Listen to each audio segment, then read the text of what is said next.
Greetings, brothers and sisters. Welcome to the weekly Mormon News Roundup. I'm your humble host, D-Base, and that's talent on loan from Kolob. Every week, my crew and I, we ruminate on the great and spacious beehive.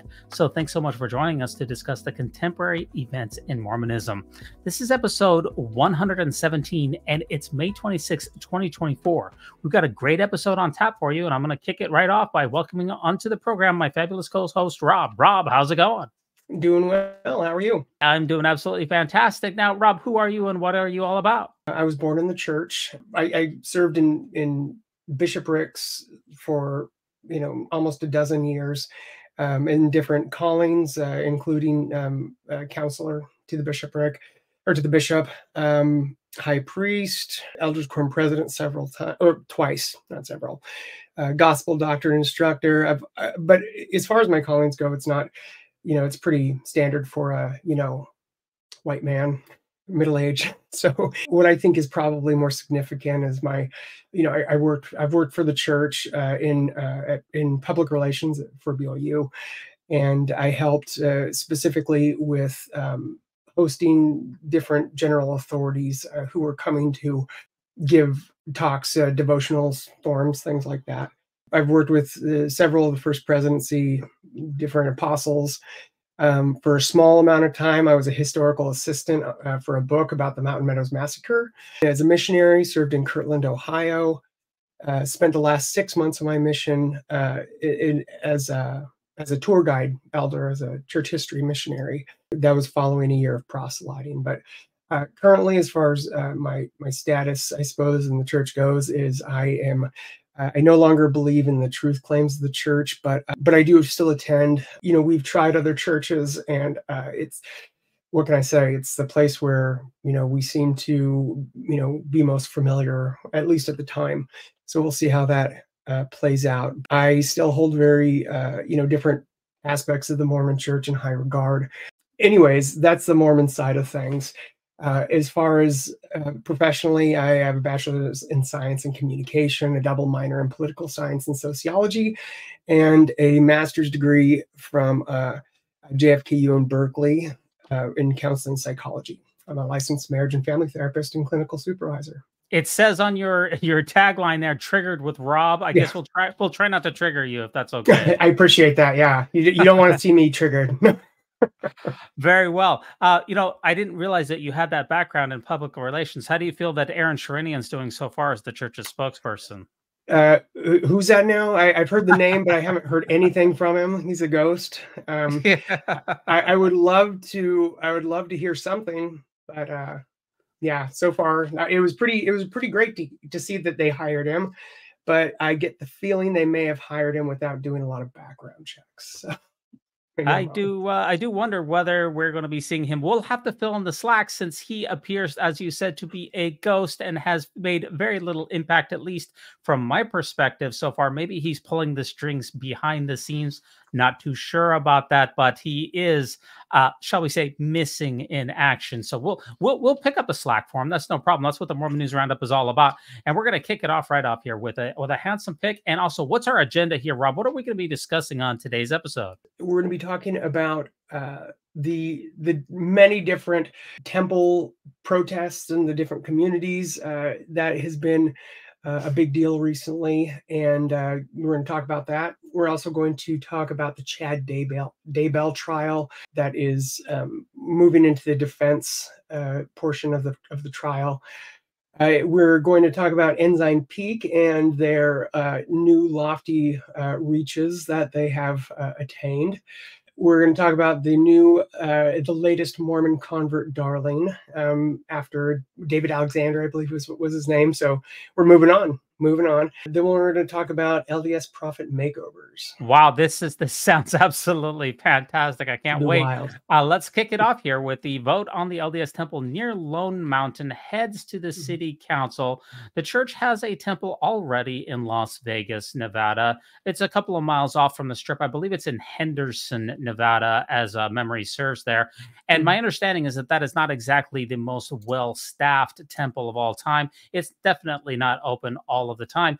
But that is insufficient for the church's current needs, as the church is putting another temple in, has announced the Lone Mountain Temple, which is in North Las Vegas, which is only about 30 minutes away from the other temple. And that's caused a huge amount of controversy, a lot of behind the scenes machinations here.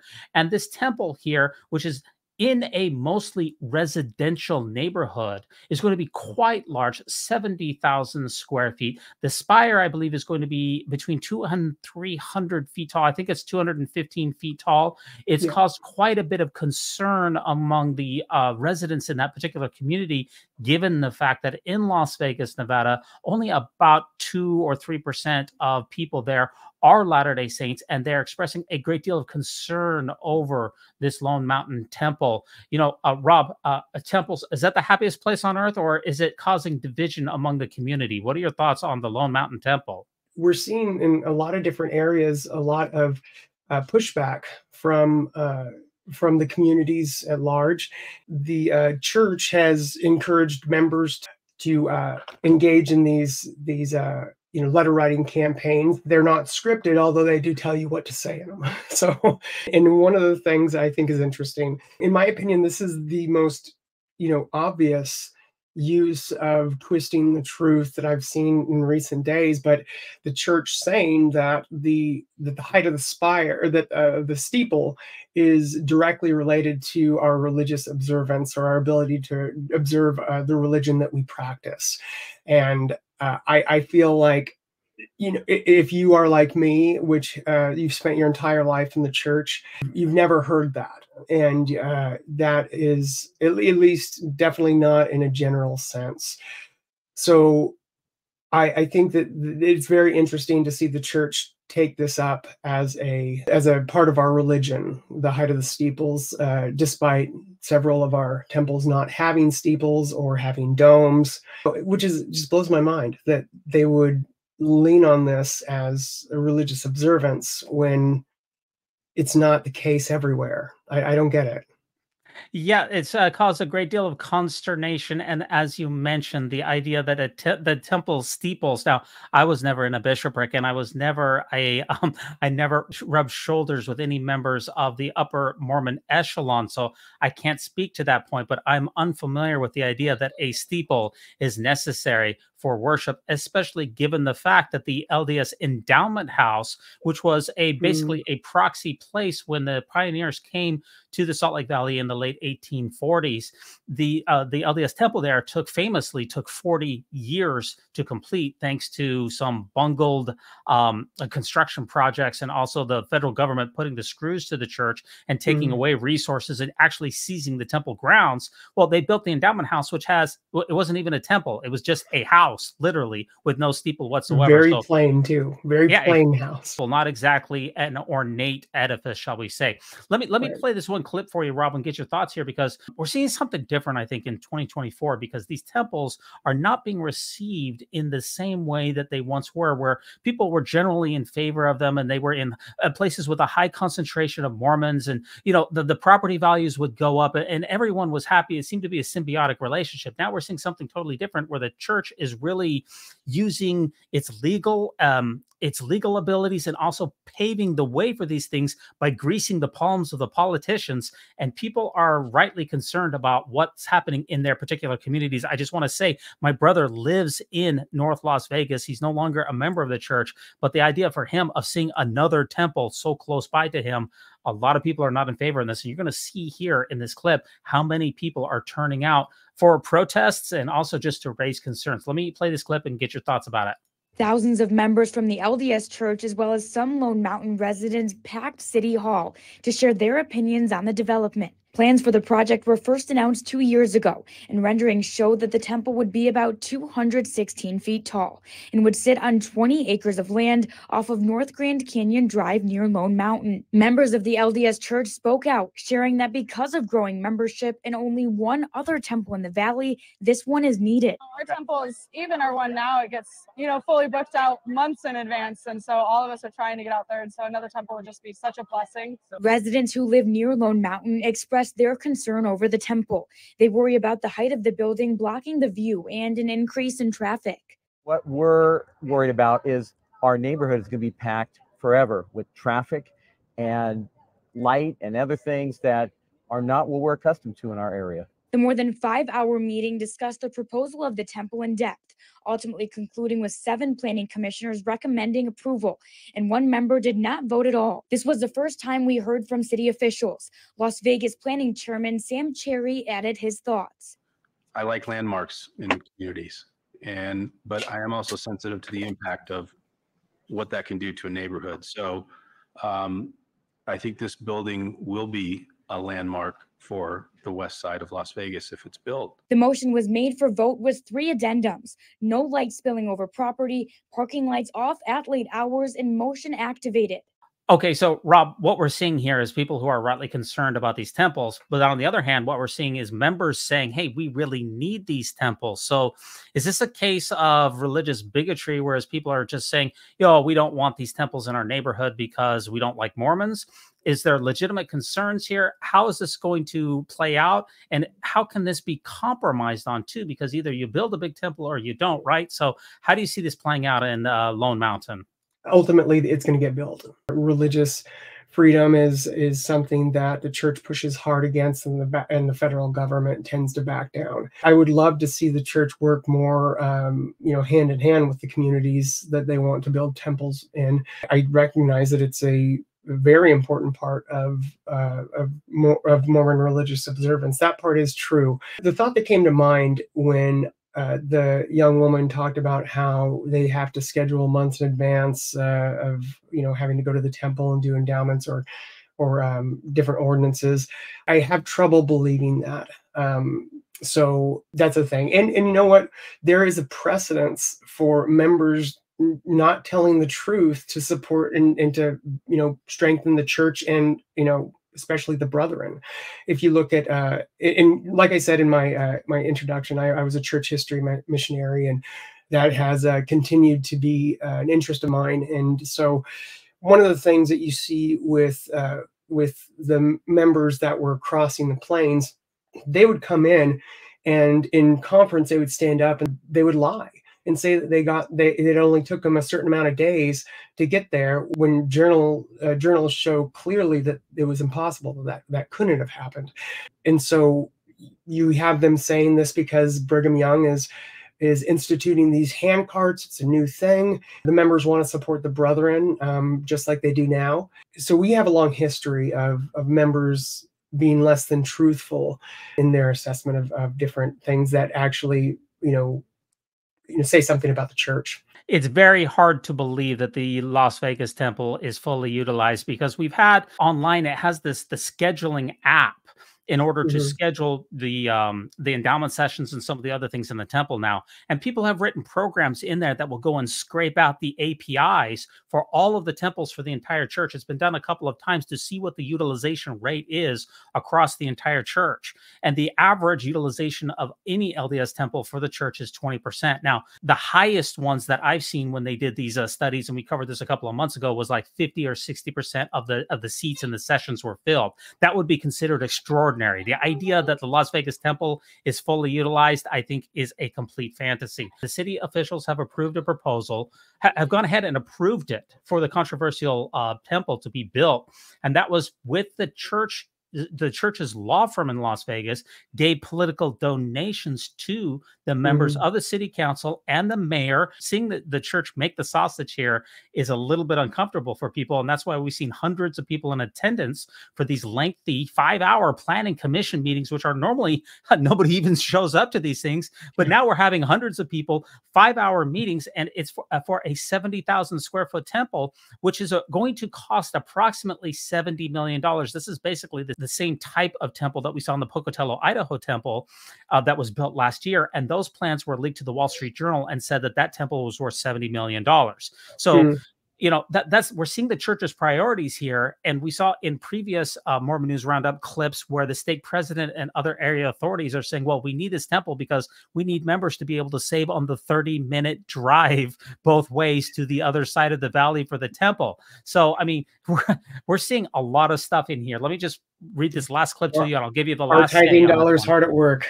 Right, for a temple that is probably very underutilized here. Yeah. So it's going to head to the city council now for final approval. And the opposition, as we saw in the clip, it's the number of concerns. It's the height. There's no other buildings in that area of Las Vegas that are more than 35 feet high. There's a lot of places in Las Vegas where this temple would fit right in with being lit, being kind of gaudy and sticking out. That Las Vegas, the Strip, would be a great place for it. There's an increase in traffic, the constant lighting. This is the second temple, and they're going to hear this proposal set by the city council in July. So let me give you the last thoughts here, Rob, on the entire Lone Mountain Temple and what we've seen so far in this temple, this controversial temple getting built. The resistance that that these new temples have in their communities, I think it echoes how much the church says that they want to be good neighbors, they want to assimilate, and be part of their communities at large, and their faith, their interfaith efforts. And I think that we're seeing a competing desire appear in a certain way of building these temples that are, in their own right, beautiful, but choosing areas that are only meant, in my opinion, I could be wrong, but in my opinion, to just further emphasize the grandeur of these buildings. It feels very opposite from what the church is claiming they want with their communities. Now, this isn't the only temple that we're going to be talking about this week, because, of course, under President Nelson's tenure, the temple is going to be his big legacy item, considering the fact that he's announced, I think we're pushing almost 200 temples by himself. He's almost doubled the number of temples either announced or in some sort of the planning phase. So we're going to see this continuously, as even I think it was just a couple of months ago where there was 3 temples that were dedicated on the same day.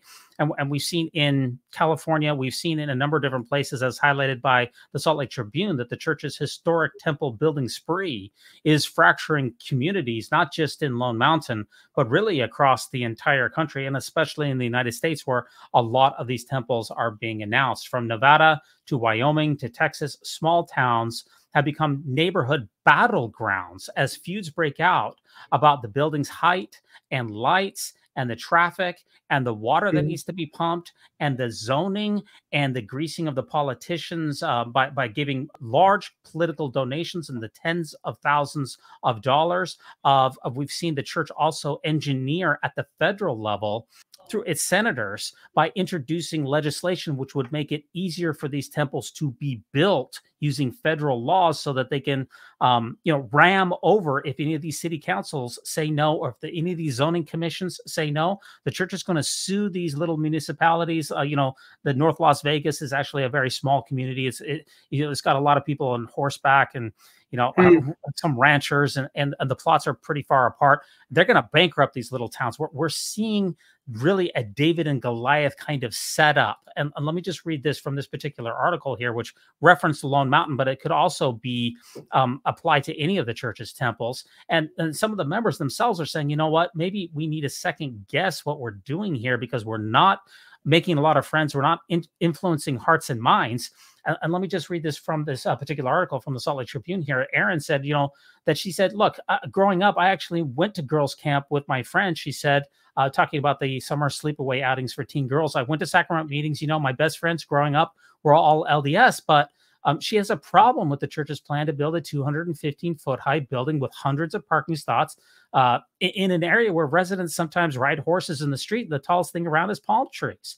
And this is the craziest thing here, Rob, is that the people who are opposing this, they're saying, well, they're being called bigots. You're trampling on my faith. And the yard signs that they have in opposition, sometimes they're getting stolen overnight. That's what this article is saying, is that this is fracturing these communities across the United States. It's going to be a black eye for the church in these neighborhoods as people drive by them and think, you know what, this used to be my community, and now the Mormons have taken over. Is it worth the price to pay that the church is going to take a beating in the public eye for these things, especially since people in Lone Mountain and especially in Utah know that there's temples that are really close by already? And a lot of members, they're really smart. They know that these temples are not being utilized at a high rate. We're essentially trying to have a battle. The church is waging a battle in an area in which, is it really worth the trade-off? Because let's say that this temple, heaven forbid, didn't get approved. The What the church would lose in that would be very, very small because the temple is already right there. So the church's priorities here are very interesting. And it really, for me, Rob, comes all down to kind of a divine command theory, because President Nelson is supposedly the one who approves all of these temples personally. And then the members feel like, well, if the prophet has prayed about this spot and he's prayed about the spire and he said that we need a temple here, then we must need a temple here. Therefore, it's all out war. And we're going to do anything that we legally can, or even sometimes skirting proper ethics and morality, to make sure that we punch through these giant edifices. I think that it's going to end up being a net negative for the church. I think that it is pretty clear to me that the Brethrens, one of their primary reasons for operating is to protect the good name of the church. And we know that's true, and it filters down to a local level as well. If that's the case, it does seem like it is that it's in conflict with their greater purpose of protecting the good name of the church, because we do see these members and these communities, people and neighbors who are going to these city council meetings. What are they going to say to the missionaries when they approach them? Because it just feels they're just ramming this temple down a community's throat who doesn't want it. Every member, every ward in the world wants a temple in their backyard. And so I think that the members are always going to want that and always going to advocate for it, at least the active believing members. I think that the church is always going to have their support base. To be fair, there's plenty of places where the church is building temples that are still like what you were mentioning, that are apparently wanted. There's a temple that's being built from 7 minutes away from my house right now.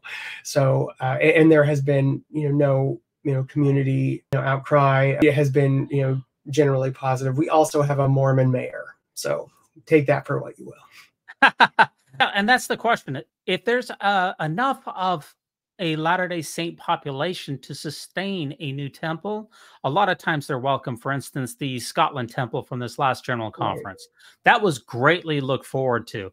Whereas the second Linden temple, or the West Jordan temple, or the third South Jordan temple, these temples, even among members themselves, are not really relished, and it leaves a lot of people scratching their heads as to why it is now that we have 13 temples that are within 45 minutes of West Jordan, Utah. So, every temple is different. And I also saw this, Rob, this week, the Bakersfield temple. How far are you from Bakersfield, by the way? About 3 hours. Okay. 3 hours north. I'm closer to San Francisco.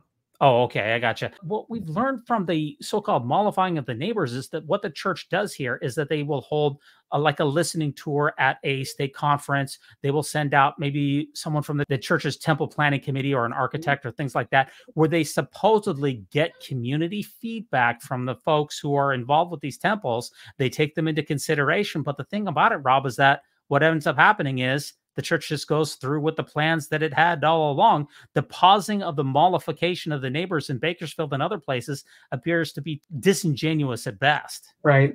Yeah, I would agree. Absolutely. I think that you see a lot of the members come out in droves to support this. You make a really good point as far as working with the community. I think that you'd be hard pressed to find a community in general that would say flat out, no, we don't want a temple here. Maybe it exists some places, but I think for the most part, people are fairly reasonable and would work with the church in finding an appropriate location. I think the church doesn't want to surrender that type of control. They want these temples to be prominent. They want them to be very visible and in their communities. And they want that sprawling picture that they can take from 300 yards out and see this huge temple with, comparative to the other buildings around. They want that. And I think that speaks to their motivations. When we're talking about the mollification of communities, trying to ease their anxieties, the church claims that their objective is to work with communities and hear them. But I think in reality, their goal for those meetings is to not change their position, but to better communicate it to the communities and make them feel as if they've been listened to. Exactly. If you think about Bishop Cause's vision for the Mm, church's temple building projects, he's the presiding bishop of the church. And he right. used the term that he says that the President Nelson has a grandiose vision for temple construction. That's why these things, on the insides of them, the lumber is imported from the Congo, and they crush diamonds from South Africa, and they use only the finest materials inside, is because it's all of Mhm. a grandiose vision. And the church wants to dominate the communities with their impressive and expensive structures. Let me Right. play this Bakersfield clip here for you, because, you know, in Bakersfield, people were generally looking forward to this temple until, again, we've seen a couple of people, once they start analyzing what it's going to do to the traffic, to the lighting, to the community, the character of their community, knowing that these temples, basically every time that a temple has been built, it lives eternally and Mm, it never goes away, and it's going to be there forever. And that's going to fundamentally change the character of some of these smaller communities, especially considering, Rob, that the church usually builds these temples in very expensive suburbs, not in the downtowns, not in the places where there's already right. high-rise structures, because then the temple is not, then it's just one of another buildings. They want it to be super special so that when you drive by it, you're like, wow, what's that? Let me play Right. this clip for you and get your reaction. As we reported in July, the Church of Jesus Christ of Latter-day Saints has announced plans to build a Mormon temple in Bakersfield. That temple will be built on a 13-acre site located at the intersection of Stockdale Highway and Jewetta Avenue. This is from the church's temple website that shows the rendering of what the Bakersfield temple will look like. Today, the church proposed a zoning modification for a future temple at a planning director public meeting that was held. The church is requesting a building height of 124 feet, where 60 feet is the maximum allowed. The issue was sent back to staff so the applicant and the city can address concerns. The issue will be back up for discussion at the Planning Commission meeting in March. Here's what the Bakersfield temple looks like, as far as for those of us who are not Californians, Rob. What is that, about halfway between San Diego and Los Angeles? Yeah.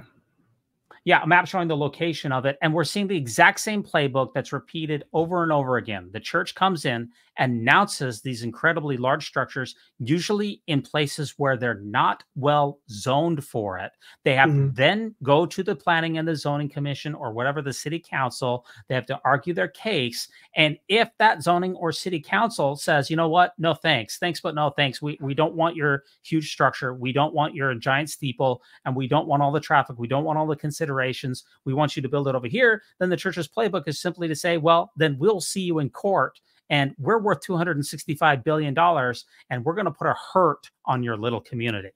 It really is sad. I think that that's exactly what we're seeing play out in plenty of other locations, and I think that it serves as almost as a warning to other locations that where temples are announced, that the church is coming to your community. It doesn't make a difference if there's if there's a ton of members there or not.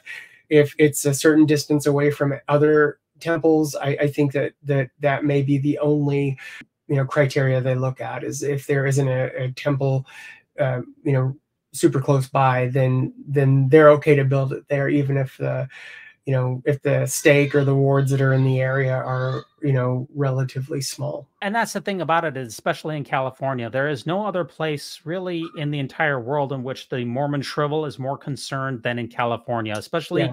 in the late 90s, early 2000s, California was the church's second stronghold outside of Utah, and then maybe outside of BYU, Idaho. California was an incredible juggernaut, but we've seen the Mormon shrivel really confirmed in California, which is why it's such a puzzling phenomenon to see a number of temples continue to be announced in California, when I don't think that there's almost any place in the entire Golden State that is more than 4 hours away from a temple, if I'm not mistaken. I think you're right. And the Bakersfield one is an hour and a half, I think, away from the Fresno temple, and they would be about an hour and a half away from the other Southern California temples.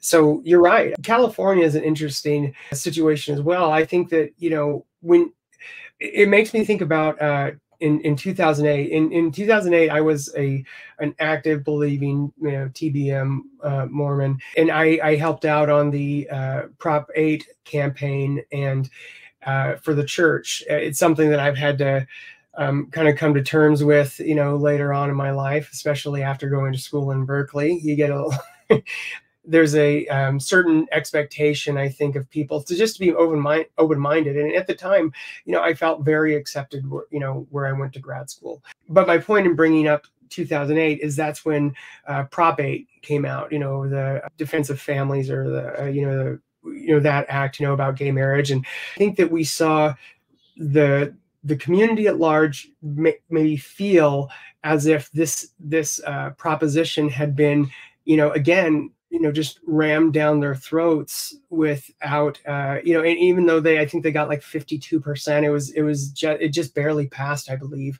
But right. But because with the acceptance of non-traditional lifestyles, of different sexual orientations, genders, California is pretty well known for that. And I think that the more that becomes accepted in our communities and even our faith communities, you're going to see the attrition with, I think, of course, COVID was, hit the church hard in lots of areas, California being one of them. But I think that one of the reasons you're seeing the shrivel in California is because of the gap in between your standard conservative, Mormon beliefs and what what is commonly accepted in communities, is that gap is growing. What I hear you saying, Rob, and let me see if I got this straight, is some of the Mormon shrivel that is happening in California is a direct result of the church's waging war, really a political war, to try to have a very small minority push its way onto the majority of Californians. And California is a very liberal state, and typically the LDS Church is very conservative. And it was able to win that because basically it's outsized its political influence through donations, through church backing, through mobilizing memberships, and it was able to push that over the finish line. But what I'm hearing you say is that the ramifications from that is an alienation of its relationship with the community. And with the announcement of a lot of these different temples, which also are not well received, considering the fact that especially California is a very much, kind of the stereotype is that it's a godless state and that it's a lot of liberals out there. As the church continues to be more on the fringe of what you would say, politically and religiously, that we're also going to see from these temples, the church burning more bridges as it sues little towns and tries to throw its increasingly small weight around in California as well. This isn't the only temple here that we're going to talk about. There's a lot of temples on this particular episode here, Rob. Can you name this temple? There's the Name the Temple Challenge. Can you name this one? Only because I've seen this picture before. This, my friends, is the Provo, Utah temple. Absolutely shocking. What's your reaction there? Just for me, it's a very visceral reaction when I see that temple there, because I grew up in Provo. My family still lives right by there. I mean, I lived this is on 900 East, or also known as 2200 North. My home was just a few hundred yards away from this temple. Drove past it a million times, did a lot of sessions in there, a lot of memories inside. I have a visceral reaction when I see this thing torn down. Did you go to the Provo Training Center? Did you go through this temple a lot, Rob? What are your thoughts when you see this temple? I'm sure that it doesn't hit me as hard as it hits you, but it is very jarring to see a temple that is so well known, especially just amongst Mormons in general, and especially Mormon missionaries. As myself, I went through the Provo Temple a couple of times when I was there. My wife, she used to be a temple worker there in Provo, and I know that I showed her these pictures, and she was pretty troubled by it. And I understand, there's, temples, they have a lot of sentimental value to their communities. When you see pictures like this, and honestly, I don't know if I've heard like a great excuse or a reason why they're tearing this temple down. There are other temples that are much older than the Provo temple. For whatever reason, it caught the crosshairs of the church. It's pretty visceral. seeing the destruction, especially when you have different wars going on in the Middle East and Ukraine. Seeing pictures like this on the news is, I feel like I've seen a lot of them in other countries, and you see this, and even though it's a different situation, it's hard to not think of it as a type of explosion. The President Nelson has not only built a lot of new temples, he's gutted a lot of the temples, and just for reasons that are not well known to really anyone. There's been no explanation. Again, the church's priorities are so opaque, and there's no ability to gain any answers to any of these questions. A lot of, like I said, a visceral reaction. I rode my bike past this a million times. This was my temple. And now it's just crumbled to the ground. And I saw a couple of Reddit reactions to this that kind of maybe sum up some of my thoughts on this that maybe you can find some resonance with too. I don't know. Give me your thoughts on this. It says, the temple being hauled off to a landfill. That's just like Mormonism should be. What a waste of materials and money. So much for temples being special. And, another person said, I'm kind of wondering that. Is there anything of value that is salvaged before they rip it down? They're looking at this as kind of an archetype because the Provo Temple is so iconic, and to see it just hauled off. And what we've come to realize from the temple's interior things that are inside, according to Nemo the Mormon's reporting, those are just thrown into landfills. Everything in this is just completely abandoned and thrown away. And it's just kind of symbolic here of seeing a holy edifice like this just torn down unceremoniously, and just kind of, I don't know, you kind of lose the mystique of the building when you just get to see it kind of ripped apart. And I think some people are saying, well, that's kind of an archetype of what's happening to the church, being ripped apart, being torn down. The Mormon shrivel is confirmed. There's a lot of mixed feelings from me from watching this temple, because that was my temple. I don't know. Maybe it just hits me. Maybe it just hits me harder than other people. I don't know. No, it makes sense. And like I said, my wife, she, both of us are from California, and she's from San Francisco, but going to school at BYU she was a temple worker. So at that temple.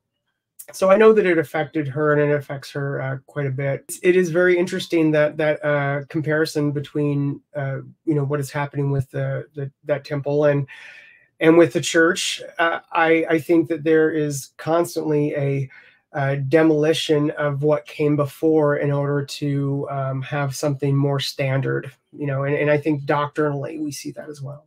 Yeah, let me just share one Reddit thought that really captured my own feelings on this. I want to read this one to you and get your reaction. It says, this feels like a metaphor for my faith journey. That's where I did baptisms for the dead as a youth. I learned the secret cult handshakes there. I knelt across the altar from my mom, foreign in behalf of my great-great-great-grandpa. We did MTC temple trips. We had date night temple trips. It was a central part of my belief. And now, like my testimony, it's an ugly rump of rubble, and it's taking a lot of work to clean it up. But that's where the parallel ends. I'm not building a monument to fraud and falsehood where my testimony stood. I'm building something real, something human, something that is mine and not controlled by the quorum of the 15 in their geriatric suits.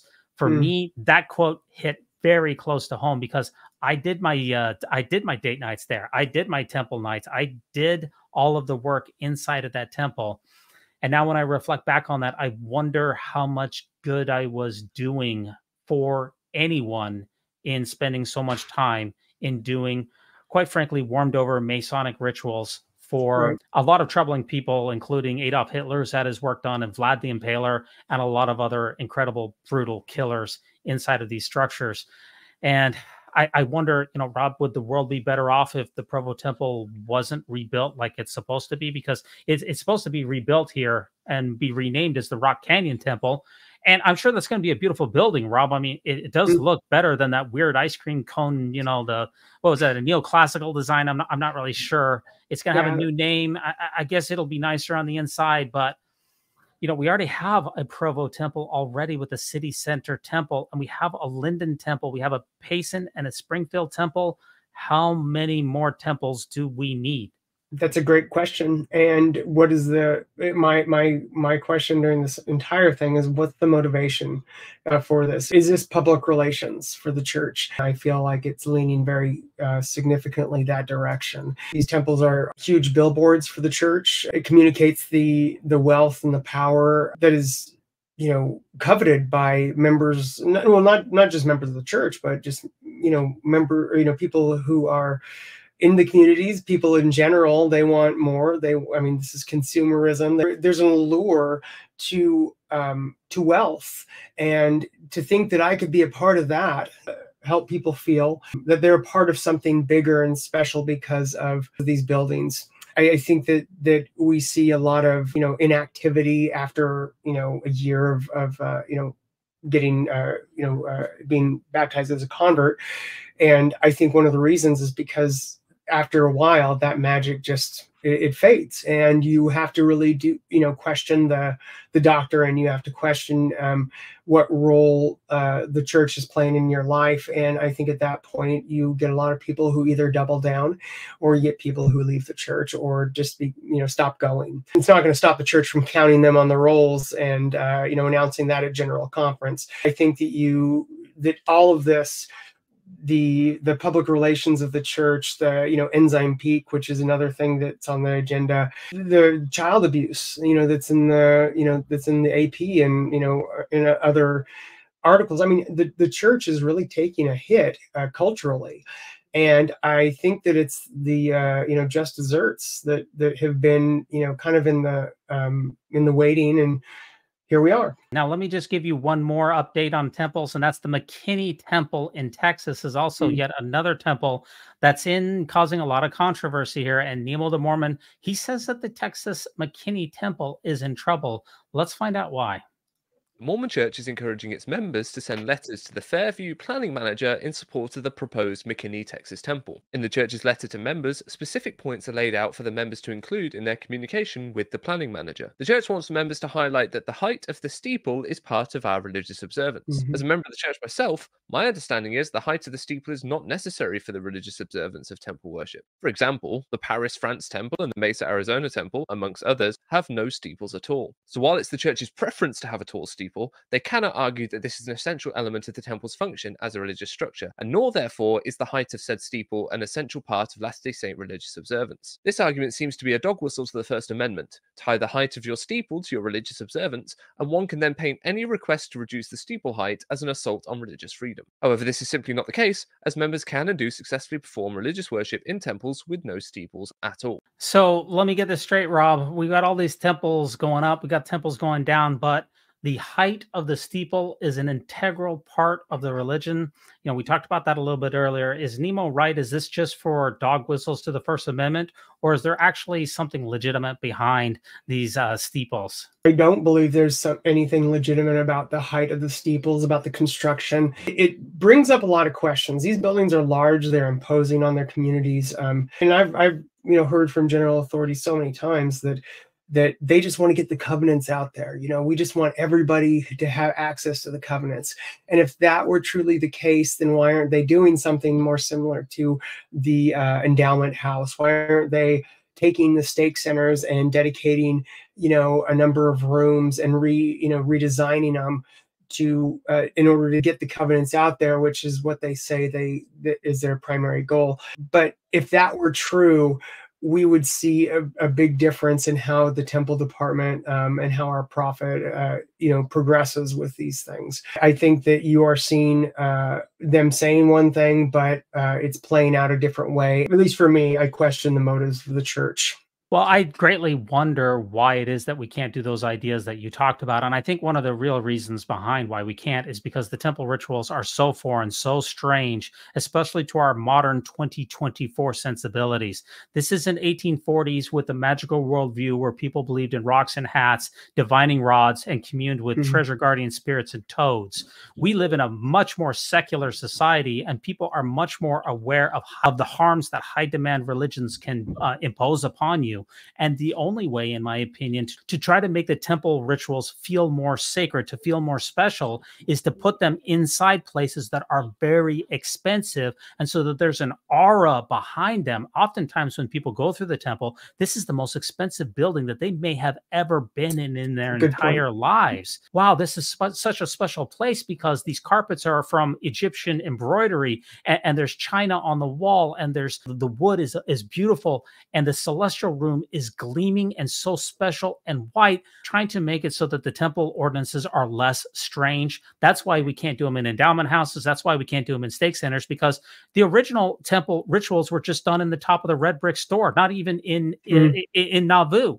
They weren't even in an endowment house, and the original baptisms for the dead were out in the river. So there's absolutely no reason that we can't go back to those same type of rituals, other than the fact that the church wants to control your behavior by making sure that you are paying tithing, that you are not drinking coffee, and that you're doing everything that you're supposed to before you can have the individual salvific rights for yourself and your family. Now, let me just one other thing on this. This is from the McKinney Temple here, and our occasional co-host Rebecca Biblioteca, she brought this up, and let me get your thoughts on this, because this is crazy. You have to read it to believe it. The McKinney, Texas mayor sent an impassioned letter about the proposed LDS temple to the town council at the urging of an LDS friend. The McKinney Temple is actually technically in Fairview, so the Fairview Town Council is going to consider the temple on their meeting here coming up in just a few days. The Planning Commission has already recommended against this meeting. The neighboring city of McKinney seems on board with having an LDS temple built in Fairview. The temple will be called the McKinney Temple, although it will be built in Fairview, and this letter is really something. He's writing a letter on behalf of the mayor here, and saying that the Church of Jesus Christ of Latter-day Saints is the greatest institution that's ever been conceived of.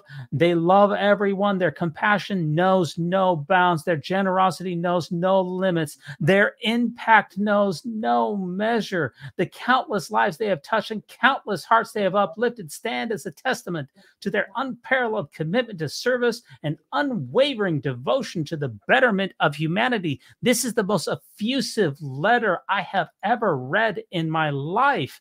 In conclusion, I implore you to consider the immense significance of this request and approve it, and make sure that the Mormons get their really large building.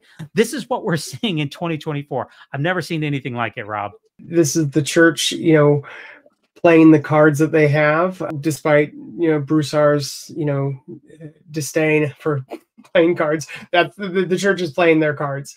And if and they see their members as assets, especially those who have prominence.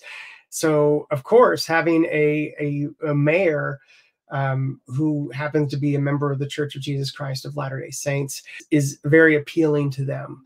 I guess we're not going to bring up Ensign Peak in that letter. That would be poor timing. Or we're also not going to bring up the fact that the church has engaged in the public sphere, as you mentioned in Proposition 8, and a number of other places in which it's waged war against the rights of LGBTQ persons.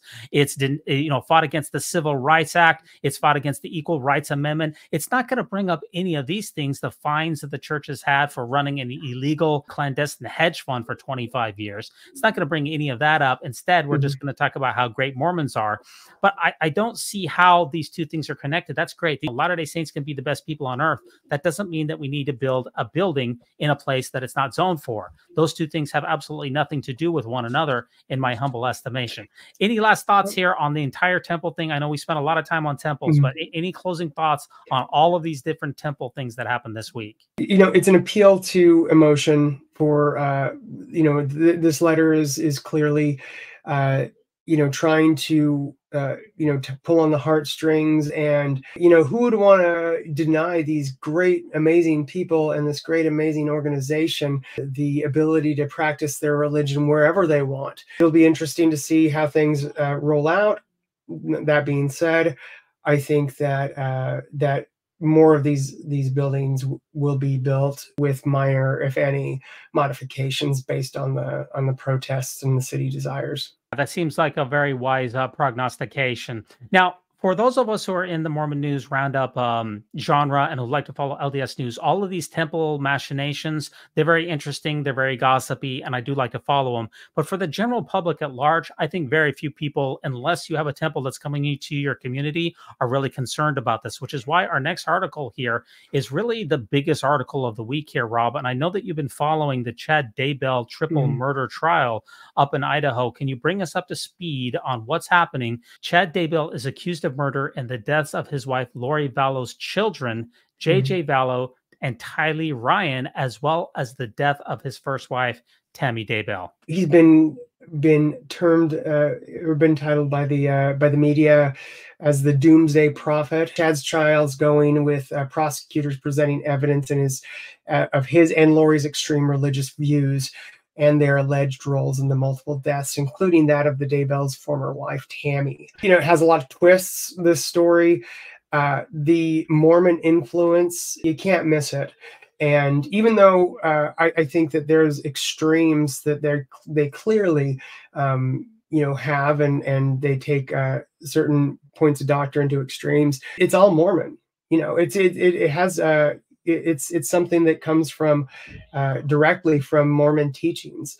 You know, we're seeing the rollout of things. We've seen it from, the Laffertys in the 70s, or 70s or 80s. I can't remember when, but we've seen this before, how people use the teachings of the church in extreme ways to interpret doctrine. And we have the Book of Mormon within the first 4 chapters, we have Nephi who cuts the head off a defenseless drunk Laban, because he's told to, he's instructed to do so by God. If in our, most perfect book, we hear Nephi of this, very revered, ancient prophet doing something horrendous like this, then it just makes sense. You can connect the dots quite easily when you have somebody like Chad Daybell and Lori Vallow who have taken the Mormon teachings to the extreme of murder. Let's play one clip here to get everybody up to speed here. You saw me scrolling through YouTube. You can see how much this has been covered. This is the biggest news article of the week for sure. So let's bring everybody up to speed with day 27, day 28 of this trial and see what's going on with Chad Daybell. Chad Daybell's attorney has called 3 more witnesses this morning as he continues putting on his defense in an Ada County courtroom. Chad stands accused of murdering his first wife, Tammy, and 2 of his current wife's children, JJ Vallow and Tylee Ryan. Our Morgan Romero is live at the Ada County Courthouse. Morgan, there is still a lot of interest in this case.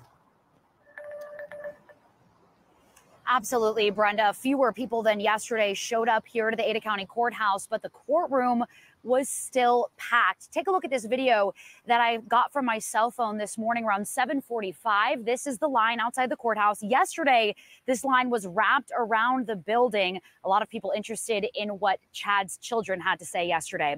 Chad's son-in-law, Joseph Murray, was back on the stand. He got a little testy with one of the prosecutors during cross-examination, specifically when asked about law enforcement's investigation into the Daybells. Chad's defense attorney, John Pryor, called the forensic pathologist he hired to help with his investigation. Dr. Kathy Raven reviewed Tammy's autopsy report and what she called other pertinent materials. She classified Tammy's cause of death as undetermined rather than homicide by asphyxiation, as the Utah Medical Examiner's Office determined after exhuming Tammy's body. Dr. Raven told the jury evidence did not show any physical, anatomical, or toxicological causes of death, and she doesn't jump to conclusions or speculate if there's no scientific evidence. Prosecutors asked other witnesses if the bruising on Tammy's upper arms could be a result of someone holding her down while someone else suffocated her. They asked other witnesses this earlier in Chad's trial. Today, Pryor circled back to that with Dr. Raven. And to commit to some other information like a plastic bag or sitting on someone's chest or putting a pillow over somebody's face, would you agree that that would be conjecture, speculation, and hunch? Without any evidence? Yeah. Of that? Yes, I believe so. Okay. And at the present time, would it be your testimony that the logical conclusion in your mind that should be drawn from this is that the cause of death of Tammy Daybell would be undetermined. Yes, in my opinion, it should be undetermined. The prosecution pointed out Dr. Raven did not review the laundry list of reports and interviews the Utah medical examiners reviewed to make their findings. She only reviewed what the defense provided her.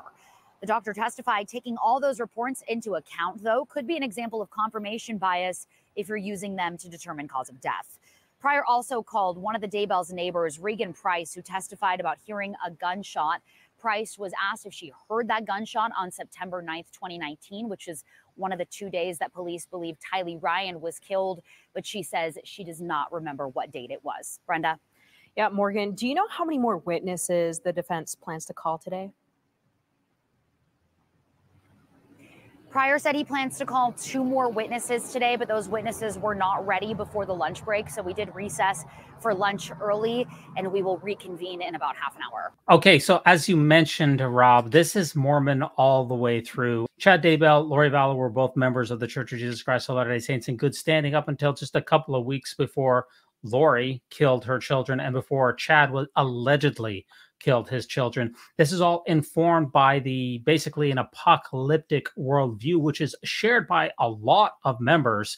If you look at some of these YouTube communities out there, they'll get tens of thousands of views for people who are interested in demonic possession, the last days, Visions of Glory by Tom Harrison, and a bunch of other end times, incredibly harmful beliefs and behaviors.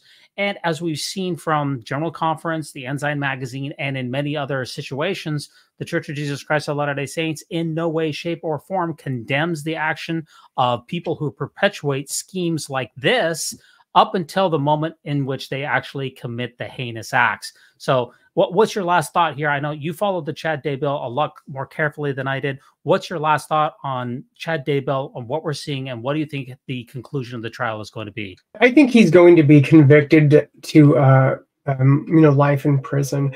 I don't know about the death penalty, but the standard for the death penalties generally much more is higher. My thoughts on this situation is it reflects the prophetic authority that is very, very much at play in the Mormon faith. From the earliest days, we've seen charismatic leaders within the church command different amounts of people to either make splinter groups, or if it's been Joseph Smith or Brigham Young or David O. McKay as these very influential charismatic leaders. I think that we're seeing, just as we do not question that, I think that it just takes, somebody like a Chad Daybell who, comes in with the general authority voice, who can speak very, very directly and very, you can hear it, right? I mean, he has that down to a T.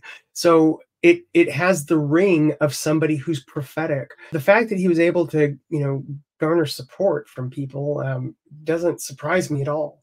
We're kind of set up for that.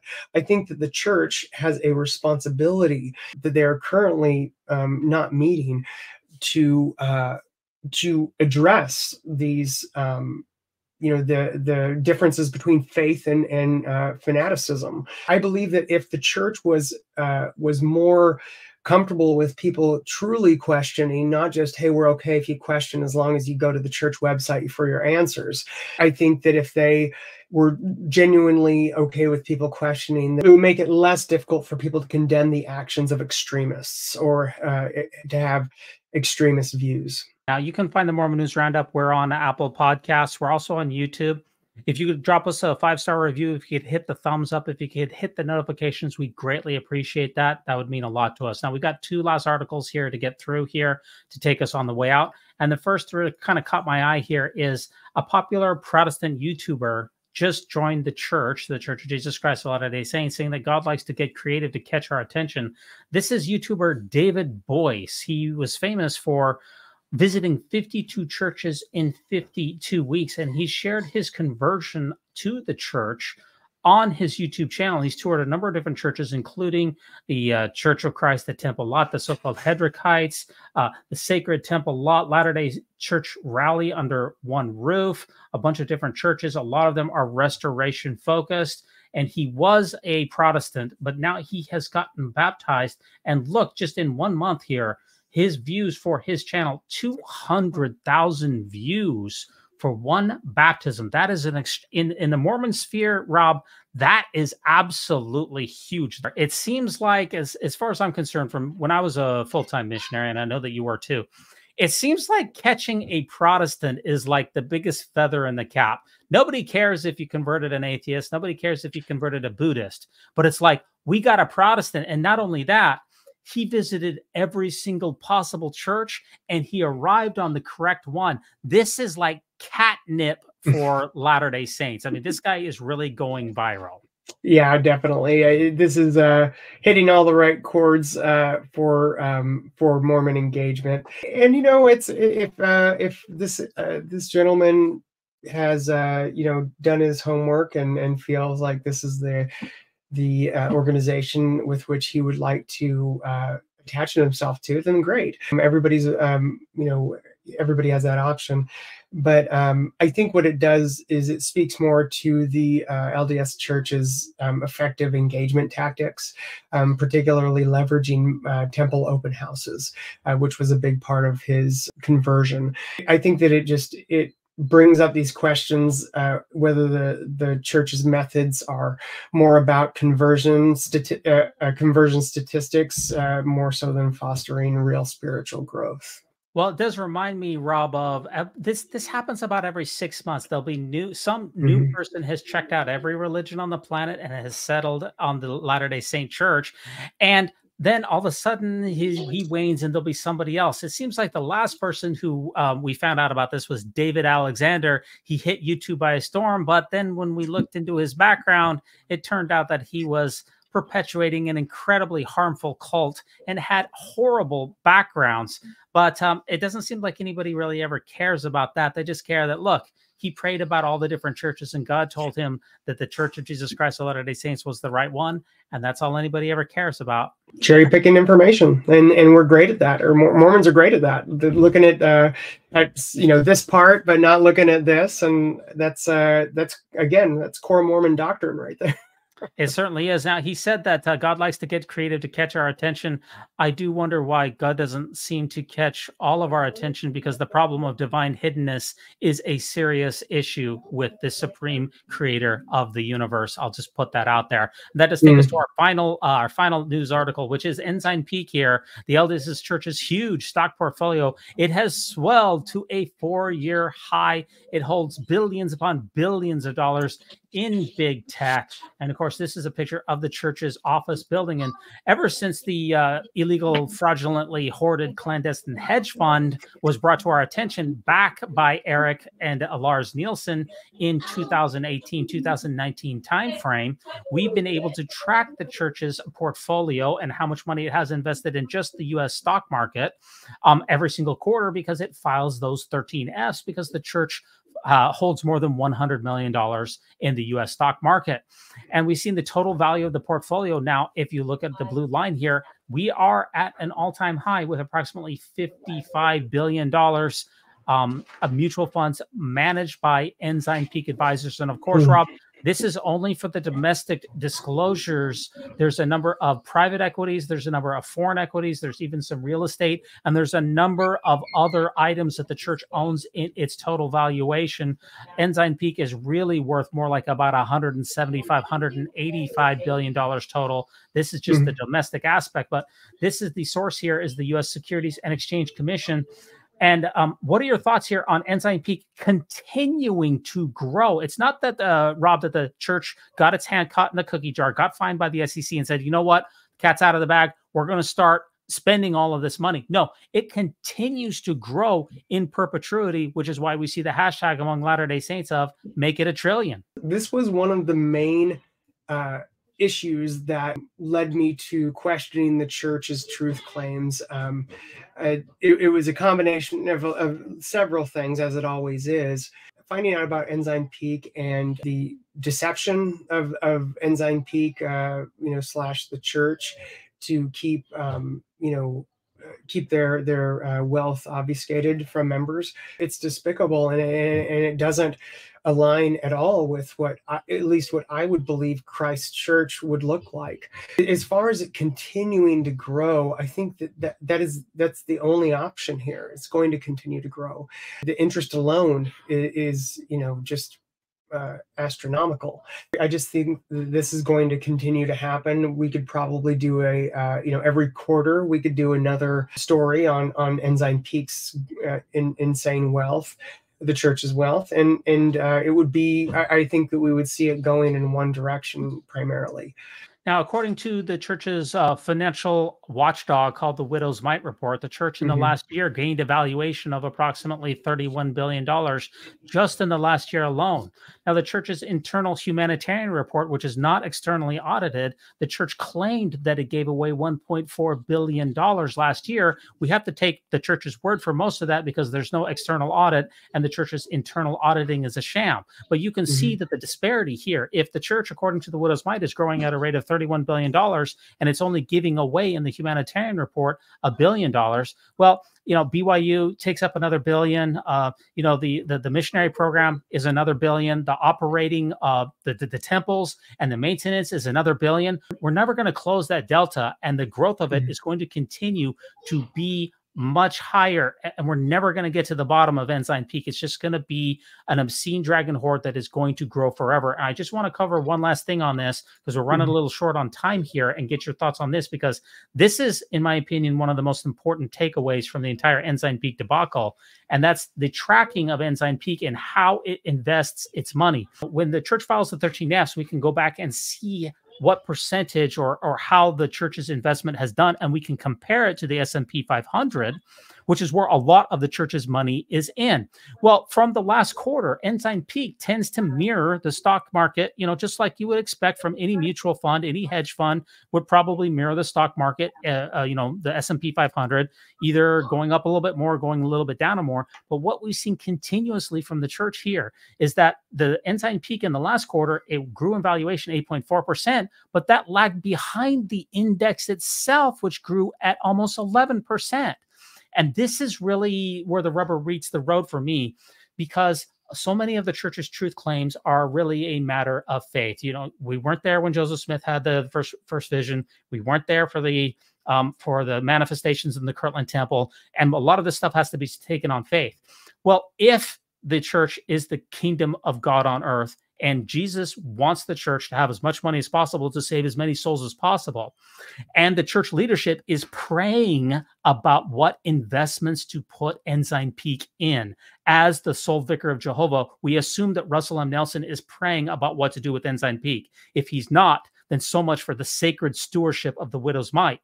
Then how is it that it continues to quarter after quarter lag behind the S&P 500 when we could just follow the S&P 500 and make billions more dollars? But we have prophets, seers, and revelators who are supposed to be divinely managing the Widow's Mite, and yet we can't even have normal growth rate. We continue to lose billions of dollars.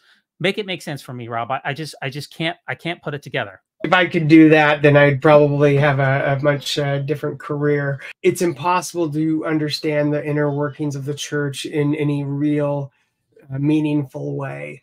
They're so secretive when it comes to numbers, especially whether they be growth in their membership or lack of thereof, or in their finances. It's just something that we're going to continue to see. If they are praying over these investments, then it brings up other questions of why they invested in Philip Morris for as long as they did. Why they have invested in a number of other things that are in direct conflict to the doctrines and teachings of the Mormon Church. Maybe they don't know what's going on, or maybe they just don't care. And I think that it's probably more of the second one, that it's this plausible deniability. We didn't know that we were investing in that. And if it ever comes down to it, they can claim that. I think that we are seeing the priority of the church when it comes to growing its portfolio, because it doesn't want. I don't believe it wants to have to rely on member contributions to know that they're going to meet their financial obligations in the following year. I don't believe they'll take that risk, and now they don't have to. So I think that they've reached that point. The church has also seen the writing on the wall that the future converts to the church are people who are in Africa and basically in the southern hemisphere of the world, and most of those people live on very limited socioeconomic means. Whereas the people who are in California, where the Mormon shrivel is most acute, were the engine of the church's tithing. Those California people, the cost of living, as you know, is insane out there. I live in Washington D.C., so I'm right there with you. But when you're replacing African saints with the people who are leaving the church in California, the church has seen the projections, the actuarial tables, and has forecasted that there will be a time where they will not be able to meet their current obligations, and therefore they feel justified in fraudulently and shamefully hoarding $300 billion from the rest of humanity. And that type of mentality, in my opinion, is morally bankrupt. And anyone who defends that paradigm, as far as I'm concerned, is complicit with it. You can tell that I'm pretty acid about this particular I'm pretty acidic about this particular topic, but I pull no punches with the way that the church has managed the widow's mite, my money that has been in there. And there's a reason that there's been so many copycat lawsuits alleging fraud from the church, from James Huntsman, from the Getty lawsuits, from many of the other lawsuits. The stone is cut out of the mountain without hands with regards to people trying to get their tithing back. And mark my words, because I've had conversations with Lars Nielsen himself, that the IRS whistleblower complaint is still out there. And I know we've had the SEC weigh in. We haven't had the IRS weigh in. And when that other shoe drops, and I'm just going out on a limb here to tell you that it will drop, it's going to make that SEC fine seem like a drop in the bucket. Any last thoughts here on Ensign Peak here? I'll give you the last word on this, Rob. I wait for that day because I feel the same as you. I think that it's immoral. The financial dealings of the church is like no church that I know of. Even the Catholic Church seems to play their cards a little differently than the Mormon Church does. I think that the financial aspect of the church is, with the critics or non-members, they see it clearly as one way.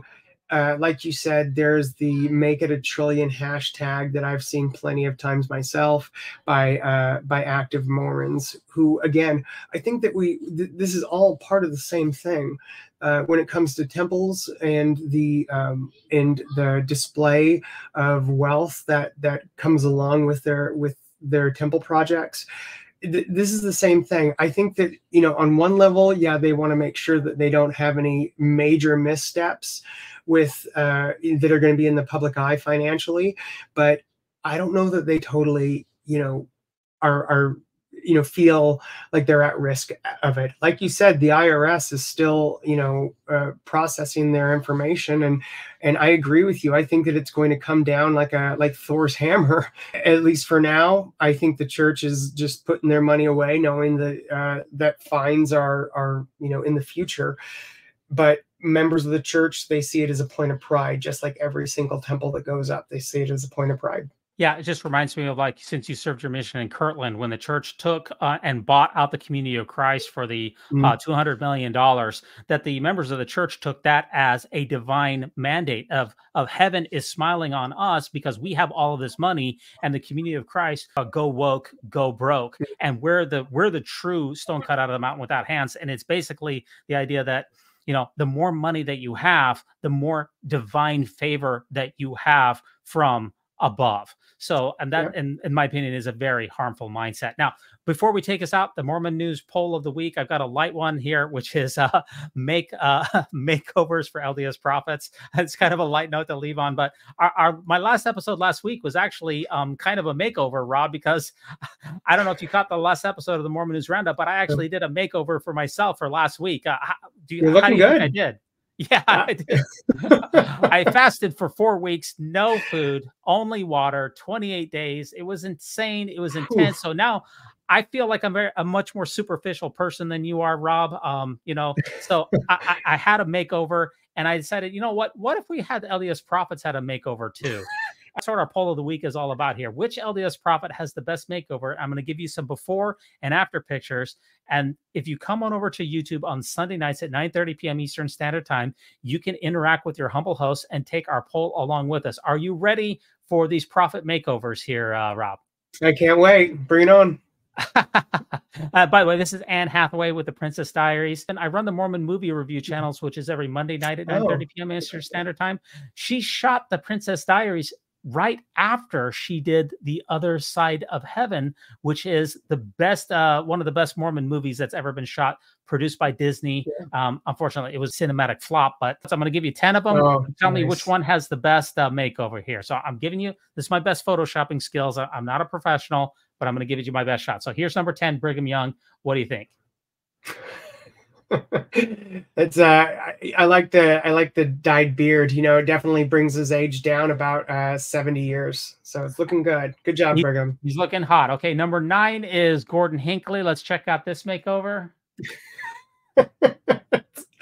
Solid. Very very appealing to the youth. It's kind of a Gordon Gecko feel for that number 9. Or how about number 8, Spencer Kimball? What do you think? That's sexy. I think he's of pulling it off. Kind of a flock of seagulls, kind of, you know, kind of a flock of seagulls look. He definitely upgraded. He needs a lot of hair to cover up those ears. You know what I mean? That's a good point. Yeah. Yeah, definitely. David McKay, number 7. Oh, okay. I can see him on Wall Street. That I can tell that's not doing it for you. I understand. George Albert Smith, this one. What? How about that one? It's very Dumbledore. Yeah. George Albert, who, you know, everybody remembers all of George Albert Smith's incredible revelations and his contributions to humanity over the years. You remember those, right? Or maybe not. No, you don't really remember anything. Heber Grant, number 5. What do you think? That's good. I'm liking it. I think that you know, he looks too much like a straight edge. I think, you know, just. Well, he was a straight edge, actually. He was the one who laid down the law on the word of wisdom. We can thank the prohibition of coffee and a number of other things to his incredibly dogmatic views. How about number 4? Yeah. This one, I'm proud of this one. Let me give you this one. Russell Nelson. What do you think? Wow. You know what? That is a huge upgrade. Huge upgrade. Like that? Okay, number 4. I can see that you like number 4. You know, I'd like to see goatees on all the Q15. It would look good, and I'm going to give you that right now. David Bednar, what do you think? Very refined. I'm liking it. Okay. Liking number 3 or number 2, Dieter Uchtdorf. I think he's got some work to do with that facial hair. That's a miss. That's a miss. Okay, my photoshopping skills are only so good. Or how about number 1, Jeff Holland? That's awesome. I can't trust that guy. I really can't. You know, even less so with that.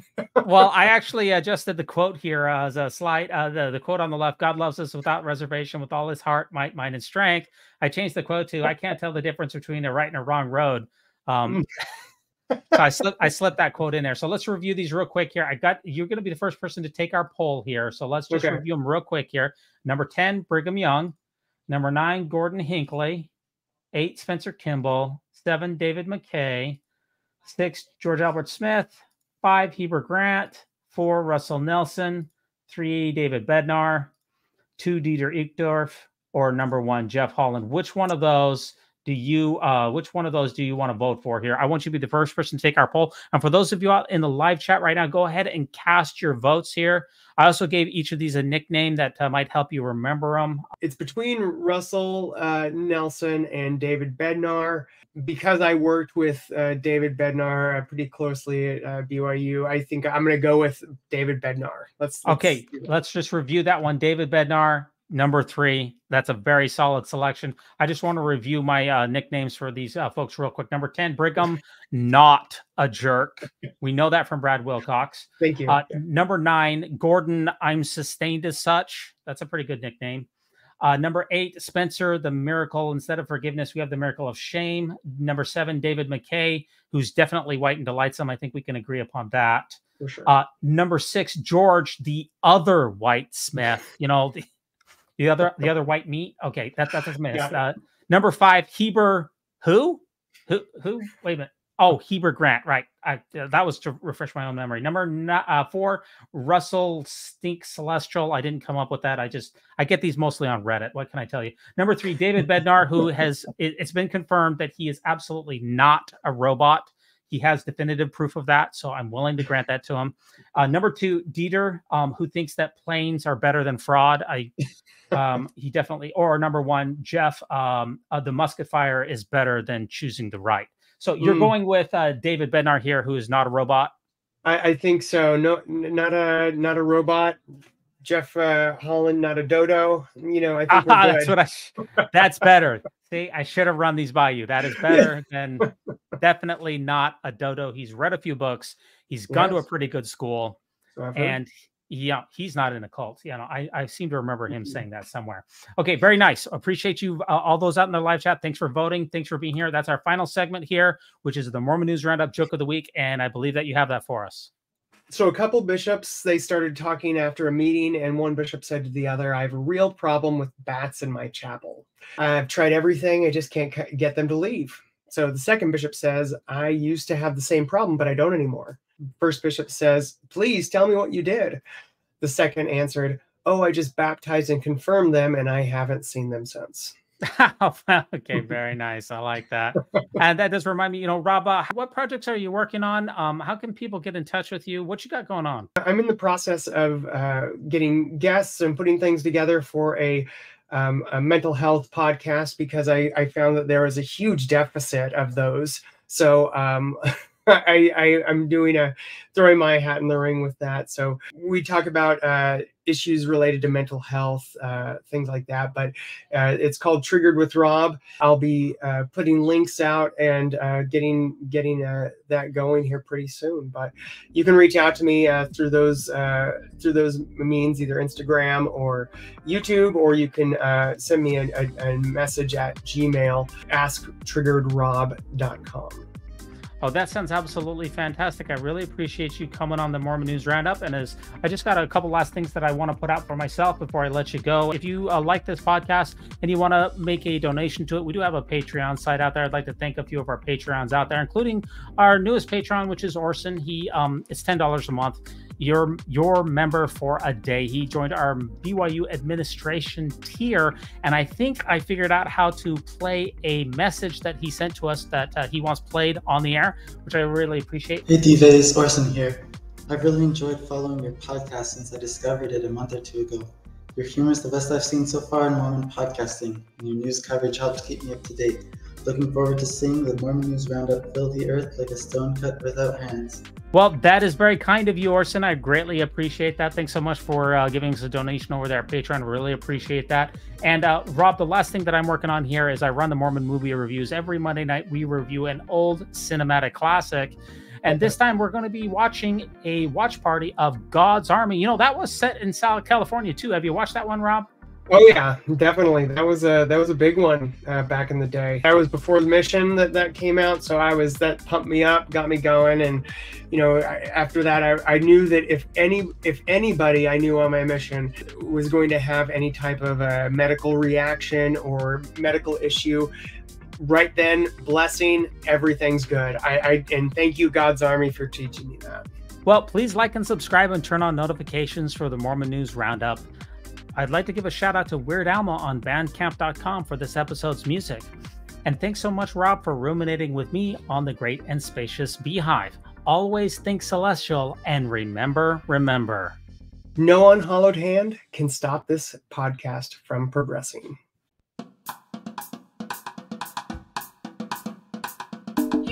When it comes to nicknames of the church, such as LDS Church, the Mormon Church, to remove the Lord's name from the Lord's church is a major victory for Satan.